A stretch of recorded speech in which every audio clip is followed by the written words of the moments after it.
Well, very cold outside today, right? Cold. So cold.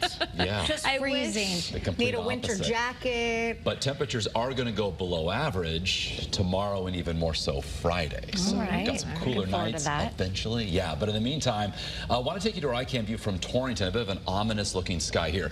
Dry in Torrington, but as we check out the state's only live radar, we've got this animating over the last 30 minutes as we track a storm south of Torrington.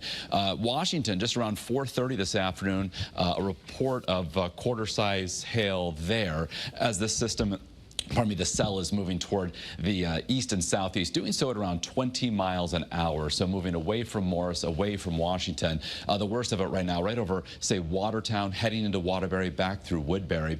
So this particular severe thunderstorm warning runs for another 12 minutes. It expires at 5:30. We'll have to see if it is reissued for northern parts of New Haven County. But regardless, heading in the direction of Naugatuck, arriving there around 5:27. 529 Prospect, Cheshire, 537 Meriden, 540. So certainly going to impact travel where Route 8 meets up with 84 and then eventually perhaps reaching 691 as it heads into the Meriden area. So looking at the statewide perspective, we had one other downpour, Cromwell, that was moving eastward. That has completely diminished. We'll continue to watch some other development in eastern New York, but more or less as we head past sunset, a lot of what has been developing will tend to fizzle and die out. So isolated evening storms, and then our first weather day focus pivots tomorrow to a risk for heavy rain and flooding, and then the stage is still set for an absolutely beautiful first weekend of August. Right now we have temperatures for many communities still at between 90 and 95. Some rain cooled air across western Connecticut where we've dropped into the 80s.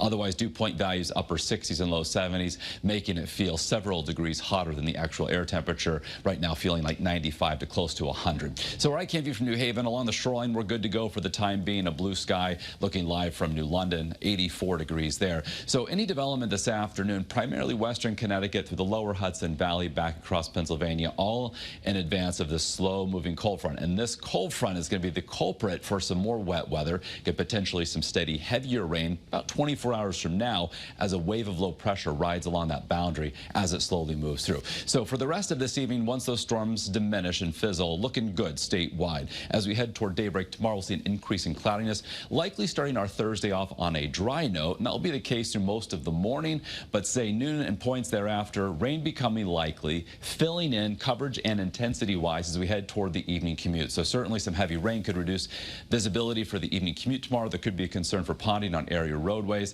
Rain continues tomorrow night, but then tends to wind down by Friday morning's commute. So some improvement as we close out the work with some clearing taking place by Friday afternoon. So still looking at the likelihood, the possibility of 2 to 4 inches of rain falling somewhere in the region. We're still thinking, say, northwest of 84 back through New York City, the metro area there into northern parts of New Jersey. We could see some totals in excess of 4 inches where we see some thunderstorms move over the same areas. And while we're in a level 2 risk for excessive rain here in Connecticut, there's a level 3 risk from New Jersey back across southeastern parts of Pennsylvania. So our flood watch in effect tomorrow afternoon through early afternoon on Friday, but even by Friday morning, the heaviest of the rain for us will be over.